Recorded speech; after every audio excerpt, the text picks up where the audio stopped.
Fabiola here, and we are in Paris, France, with the lovely Yazmin Sisse, daughter of Sadia Sisse, founder of beingU. Hello, Yazmin. Hi. So tell us a little bit about you and what we're doing here in Paris.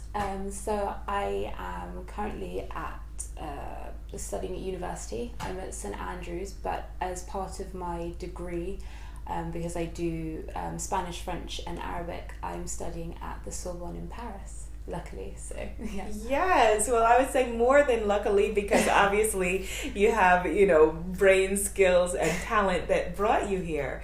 So I know that you have something to do with the history and the founding of beingU. Can you share that with us? Yes, well, it started when I was 14 and I came back from school, and I think I was sat on the stairs at home, and my mum noticed that I had, I think it was a black bra strap showing through my clothes, and she absolutely hated the idea, and she said, what would be really good is if we had maybe a skin tone bra. If you had a bra that suited your skin tone, it was a bit more subtle, because I think it was seen as a bit inappropriate for me, and I think it was an amazing idea. I think when I was 14 I didn't see the importance of it as much as I do now, and as I've grown up I've seen it's a lot more than just having a bra, and it's more about having something as a black woman that is catered for you, because you don't get a lot of that. Well, you do a bit more now, but before you didn't get a lot of that, and obviously beingU is one of those things, so yeah. Yes. Well, I have to tell you that I had never had the experience, obviously, of having a flesh tone bra, and never knew what to wear when I needed a flesh tone bra, and so your mother, like all true entrepreneurs, satisfied a need. Now, what does beingU mean in all of the you-ness that is Yazmin? I think for me, beingU is about being comfortable in your own skin, and I feel for me in particular that has a lot to do with my race and my heritage, which thanks to my foundations and my family, I'm really, really proud of that. But it hasn't always been easy, especially being brought up in a society where being a dark-skinned girl hasn't always been celebrated as much. You get certain stereotypes that that aren't necessarily positive. For example, I've been told that I speak well, it's obvious that they're surprised because I'm black and they speak well, or I sound educated. I've gone to schools where there haven't been many black children, so you kind of feel a bit isolated because you don't really fit in with the white kids, but also you don't always fit in with the black kids because they think, oh, you're too posh and you don't sound like them and everything. So I think definitely beingU, or the idea of beingU, it's taught me to be comfortable in who I am, and that's something my mum has instilled in me quite a lot, like to be very proud of being black. Like she's very proud of black heritage, so I think, yeah, definitely. I think that it's amazing what your mom has done, not only for you, but for all of us, created this brand where we're not an afterthought. Yeah. We're not, somebody else's like side thought. We're the star of the show. We're the central figure. And your mom, one of the incredible things about her is her tenacity. Yes. That when, I know that when she came up with beingU, it was 7 years ago. And at the time, she was the only person in town with this idea. Yeah. Now there are other brands. I know that she experienced something in between that would have derailed someone else, Can you tell us a bit about that? So my father died over 2 years ago. And I think there have been a lot of obstacles along the way, like from when she first had the idea to now. But I think definitely my father's death was probably the biggest thing that happened, and it was a shock. And I think to this day it's still quite a shock. But my mum has always been super hardworking, super determined, and she's very fixed on if she wants something to happen, it will happen. So I've been really proud of her that even something like this hasn't stopped her from kind of achieving what she's wanted to achieve. And it makes me even more proud as well, because I feel that people you know, people can complain about not having something for them, but it takes a certain kind of someone to actually go out there and say, you know what, I'm not going to complain about it, I'm going to do something about it. And it's a really good inspiration. Like, I admire her for it. It's a good inspiration to have. It's a great inspiration to have, and I admire her for it as well. I feel like your dad is very happy and proud of her, and I can feel his energy all around the beingU brand. And so I think that this is a great conversation, Yazmin, and let's leave it here and let's bring your mom into it. Should we do that? Yes. Yes. Okay, so now this for me is very exciting to be not only sitting with Sadia, but sitting with Yazmin. This is a first time occurrence. It's the beingU moment here. So see, I'm mixing them up because Sadia looks like a child over here. She looks like, you know, like how is she old enough to have this daughter? So Sadia, we were talking about, you know, the perseverance and the tenacity that you had to create this brand. What is it that has kept you going to do this, to create this? Yazmin, really. And I know I talk a lot about Yazmin and my daughter, and I don't want people to feel it's because I have a child, but that was my focus. I'm sure with someone else there will be something else that keeps them going, but for me it was Yazmin. Particularly after everything that happened in the last 2 years, I couldn't give up. She couldn't lose another parent. If I had stopped, if I'd given up emotionally, if I hadn't gotten out of bed, she'd have lost another parent, really. And so emotionally I had to be there.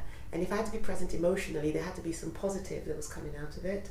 So another focus for me was beingU and continuing to do something for Yazmin, for the customers that were out there, you know, 7 years ago that promised I was going to bring beingU to, and all the excitement had been there, and then it suddenly disappeared. And I think I owed it to both Yazmin and them to sort of continue with the brand, really.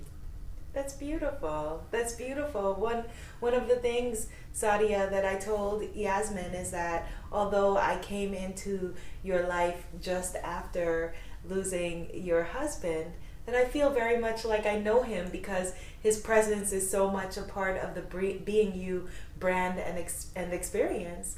Can you tell us a bit about your husband, about who he was, and, you know, about losing him? Well, he was quite quiet and simple and didn't like the limelight, and I've talked a lot about Yazmin and myself, and deliberately don't talk a lot about him because even if he was here, he wouldn't want to be in the limelight or be part of the publicity part of it. But he was supportive, and what was really important to him was Yazmin, and Yazmin was his baby, Yazmin was his everything. And now to see that something was being done in her name, something from us as a family done in her name, would have, you know, just impressed him no end. He would have been incredibly proud. We have his death, we've managed to keep a really close unit. I remember at the time he died, which was so sudden, and you know what happens with funerals, families come in and everything. You know, if you're not careful, the focus goes. And Yazmin and I we had this thing where we had to keep eye contact, and whenever each of us was struggling, we'd just look into each other's eyes, and then we'd do the appropriate thing. I'd do the appropriate thing. We had to move her out of the room, or we had to spend some time together, which goes back to one of our moments as a family, quiet moments, when things are really hurting, or, you know, when we have a quiet moment, and that's to just dissipate everything and sort of start again. So that's been a way, and I think we continue doing this eye thing when we need each other, without even knowing we're doing it. So it's sad he hasn't been here to see it, really, but he would have been very proud. I think he is very proud. I think that he is very proud, and like I said, I feel his energy very much and his presence at serious moments like this, and at funny moments, you know. So let's talk about how you feel about your daughter. And, you know, she's currently at the Sorbonne, and you have a bra named after her. Let's talk a bit about that. Well, the Yendi bra is Yazmin's second name, so Yendi, and she also has a colour, being 18. I just feel particularly proud of Yazmin. I always start off by saying how beautiful she is inside. As a young child becoming a young adult, she's really taking on the sort of values that she's learned from home. And I consider maybe myself lucky that has happened, because I know it doesn't always happen, but she's turning into a stunningly beautiful young lady. And when I say beautiful, I mean her heart is beautiful. I'm not saying she's not beautiful physically, but I think what I've really tried to do is make her understand that what's in the inside will always be apparent on the outside. Which I suppose goes back to beingU. We're making this lingerie that's making women feel beautiful inside, adding to them so they become all these confident, visible, possible women out there. So I'm just incredibly proud. She just takes things on.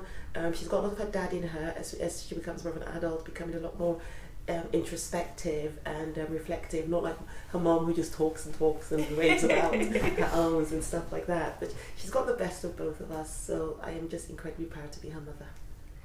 Can I just add? Yes, please you said do. something about it being luck, and I think that's always really interesting, because I don't think I turned out the way I did because of luck. I think I turned out the way I did because of how you brought me up, and I think that's also gone into beingU. beingU didn't just happen by luck, it's happened because you wanted something to be a certain way, just like you had your idea of how you wanted me to be as an adult, and obviously not exactly the same, but you have an idea and you go with it, and that's how you brought me up, and that's how you've set up the business. So I don't necessarily agree with the luck. I know. The luck Yes. part of it. Some of my friends, they call Yazmin a strategy, because I've always had in mind I was bringing up an adult. Even when she was a baby, I never lost the fact that I was bringing up an adult. So yes, she was a child, but I wanted the adult. I saw the adult. It would be great. Yeah.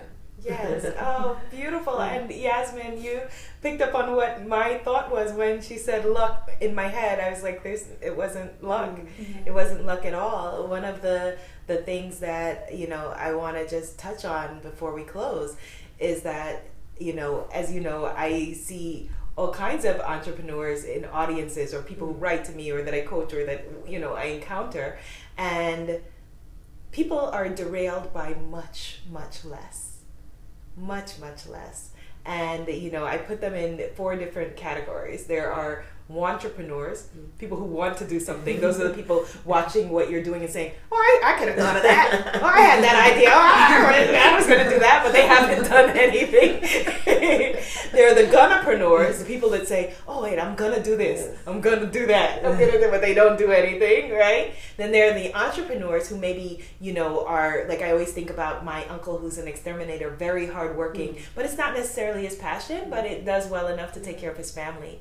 And then there are the spiritpreneurs, the women who and men who come from the heart to build something, that is a passion-led business. And so I just want to commend you, because I think that you are inspiring, to us as, for me as your peer, for the generation after, and the generation who is older. My mother is quite proud of you and hasn't even met you. And for people who are not women, for people who are not Black, just your story. And so what words would you like to leave for people who perhaps have a dream, but maybe feel like it's hard? I have bills to pay, I have children, I have these problems, or whatever it is. Well, it is hard, and it's very, very difficult. And I had bills, I still have bills to pay, and don't think they're not the days or moments where you think, I can't do this anymore, but if you're really passionate about what you do, and you really get back to the focus of why you're doing what you're doing, those thoughts quickly disappear. Yes, it is hard. Hopefully you have people supportive around you, you have friends and family who will stand in the crying, the screaming, the tantrum sometimes, when they don't even understand why, and because you're just hurting inside that you're not able to do what you're wanting to do at that time. But just hang in there, and it will be possible. Yes. Well, I want to close with that, and I just want to say, well done, Sadia, and you are just getting started, my sister. You are just getting started, and I'm excited to see, the evolution of this. Thank you. Yay!